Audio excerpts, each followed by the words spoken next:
The project where I live with 16 people in a 3-bedroom project. And so I said, I want to take my grandmother out of here, and before I go do that, I want to do it on my own. I want to do it independently, so I can take everybody out of the projects. P, did they think that you were out of your mind? They thought I was crazy. And so Jimmy Iovine told me I'd never get a deal. You know, he said, I know everybody, you'll never get a deal after this if you don't take it.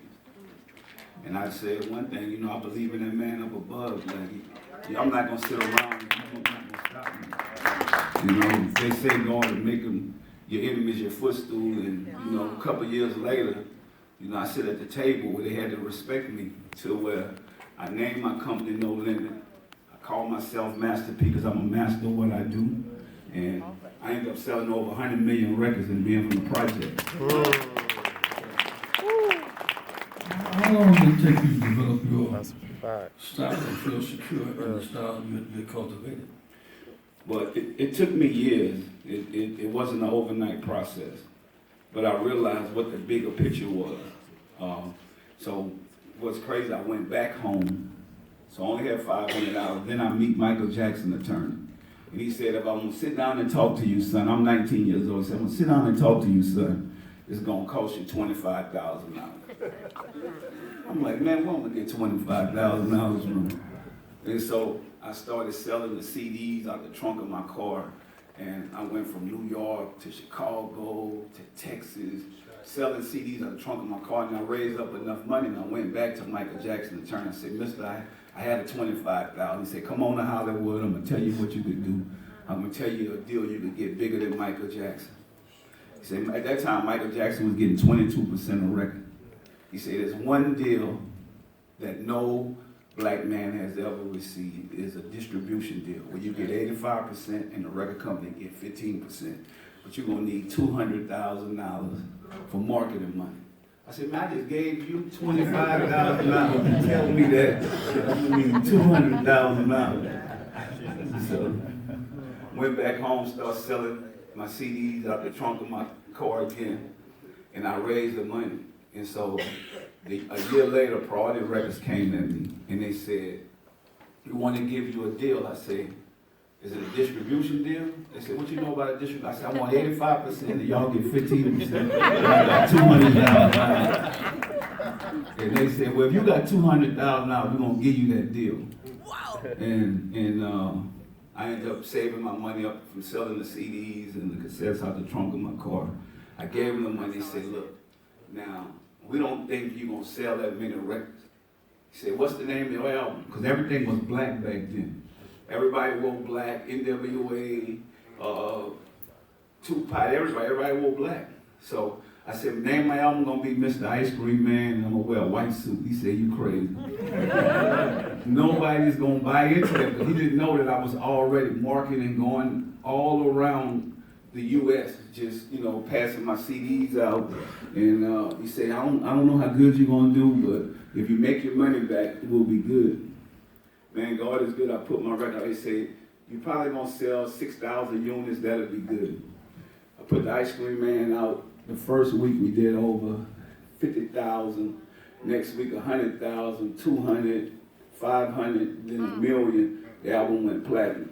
He said that never seen nothing like that before.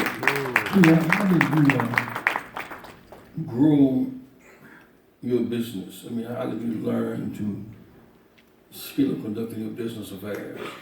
So, people don't know at 19, I moved to Richmond, California, and No Limit started out as a retail store. I started opening up as a mom and pop store.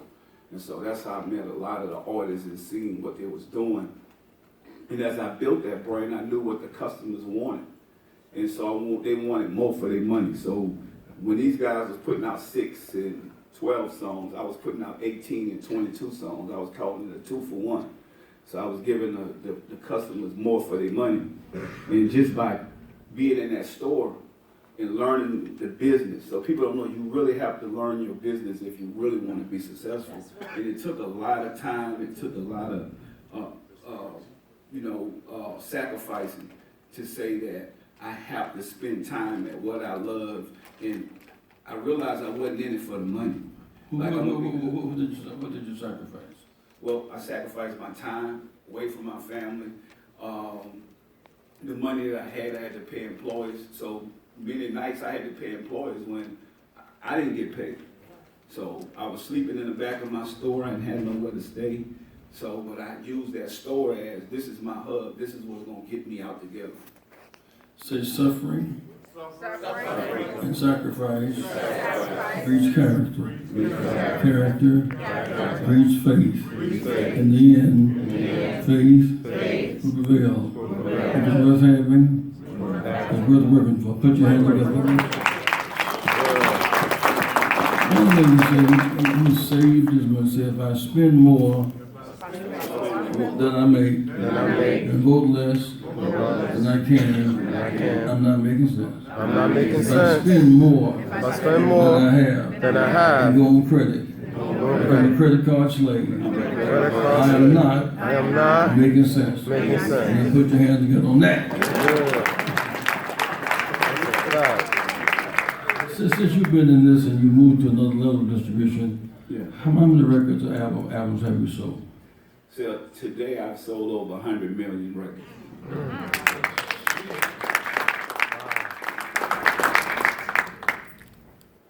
I ain't got nothing else to say.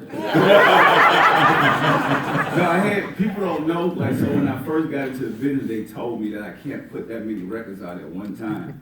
And, you know, I ended up having 20 records on the top 200 Billboard charts at one time, which never been done at one time for an independent company.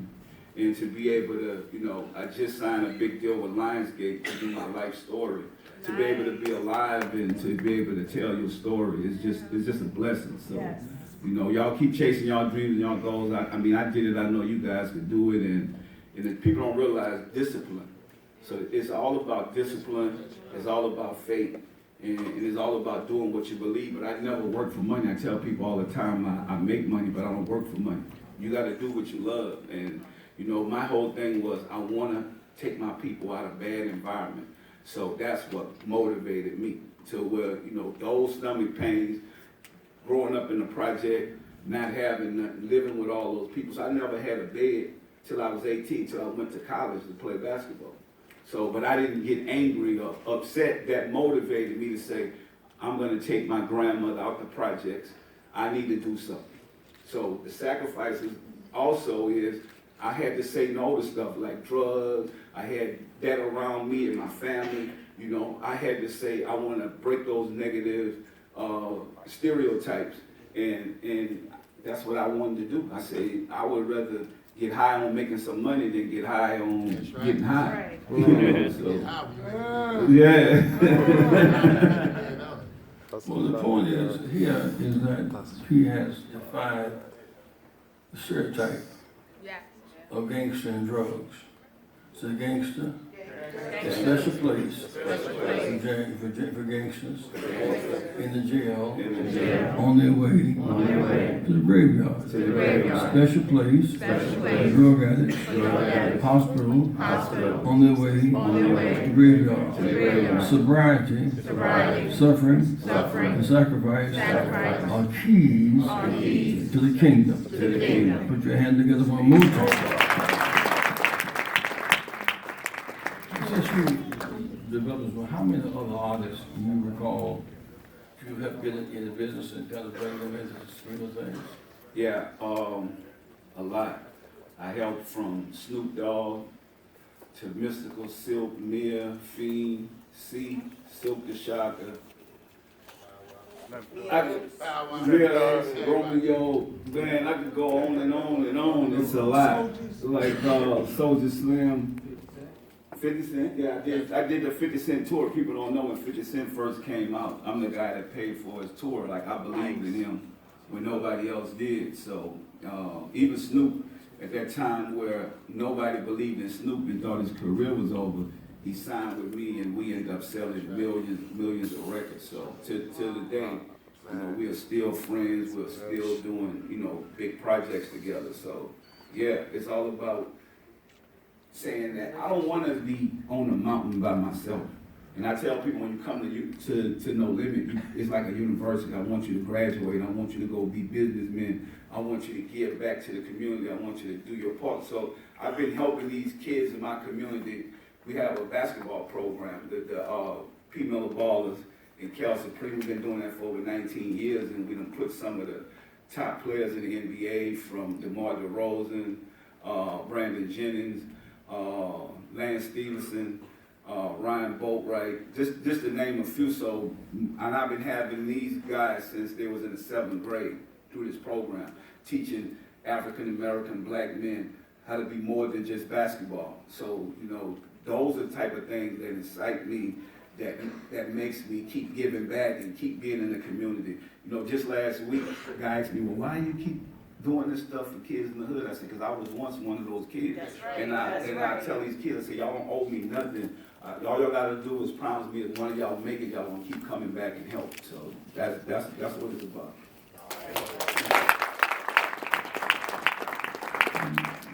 Where did you go to college to play basketball?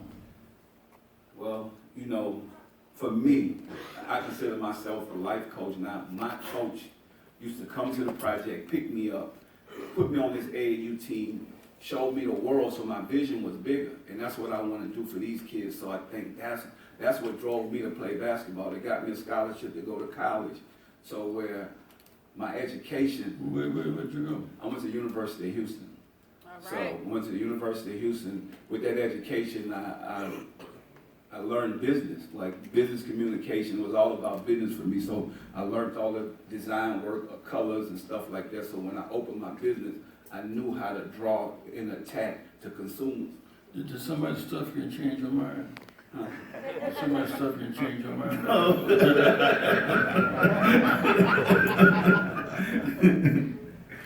So you mentioned a few minutes ago that in addition to records, you're into movies now. Yes. What are you up to now?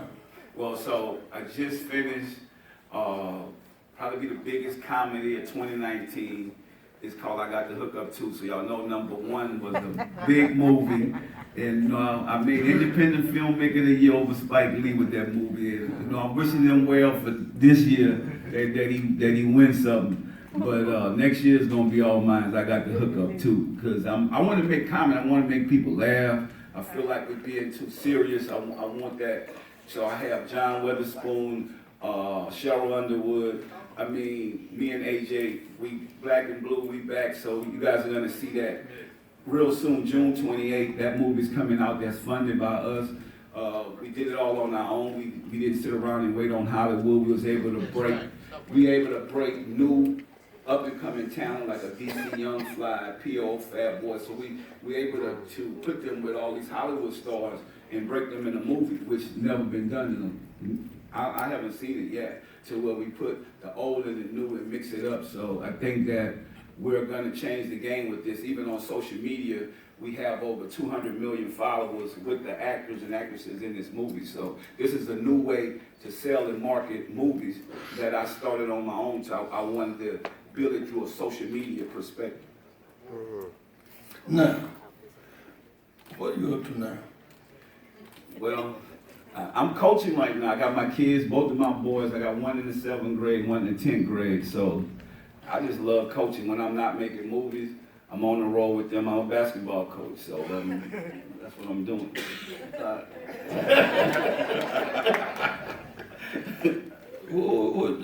How many artists in the room, raise your hand, artists? What would you like to leave with them, Pete? Yeah, so my thing to you guys, don't do this for the money. Do it because you love it. Because if you do it because you love it, the money is going to come. That's right. And study your business. This is your business. Don't let nobody shortchange you on this or tell you. You know, somebody can't tell you right from wrong if you study it. It's so much stuff on social media now. You guys can go on a computer, you pull up what you want to learn about the industry. Go in there sharp. Go in there before you do a deal. Now, I'm going to tell you one thing I want to leave with you guys. Never do a deal desperate. And that's what I learned in my career. If you're desperate, do not do that deal. You know, because they know that. They can see it. When you come in there and say, hey, I'm going to give you a check for $50,000. No, I need to, you know, you get to pay your bills. Do I sign that? Or give him $20,000 now. So a hungry man shouldn't go grocery shopping. No.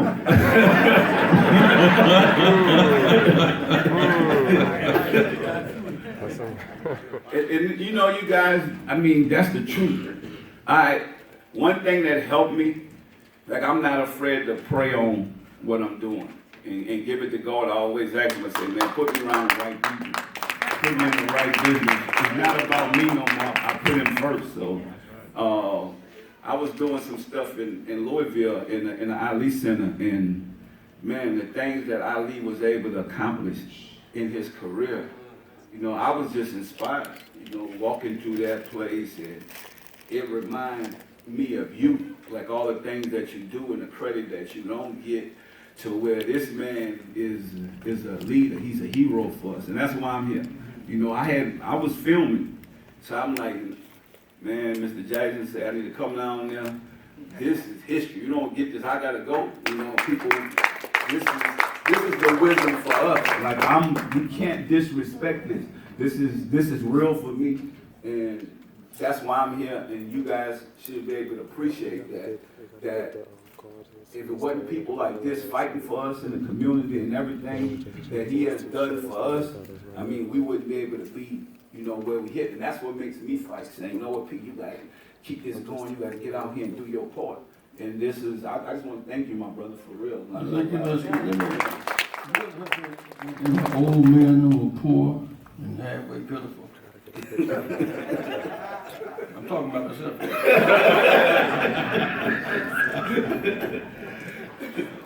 What should other artists do to help our people? And from your point, in terms of giving back and really help our people, what should they do? Well, I'm telling you guys, the more you make, the more you give.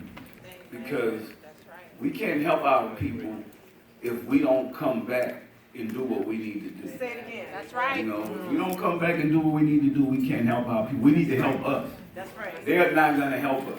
Like, I don't care what you think or what you say, they're not going to help us, and they definitely don't want to see this. So we got to unite together and do what we got to do for us. That's how I see it. You know, I'm going to keep fighting. I keep coming up with products. I keep doing things to make money, to be able to go back and help us. That's basically what it's about. We can't take this with us. So it's all about doing your part.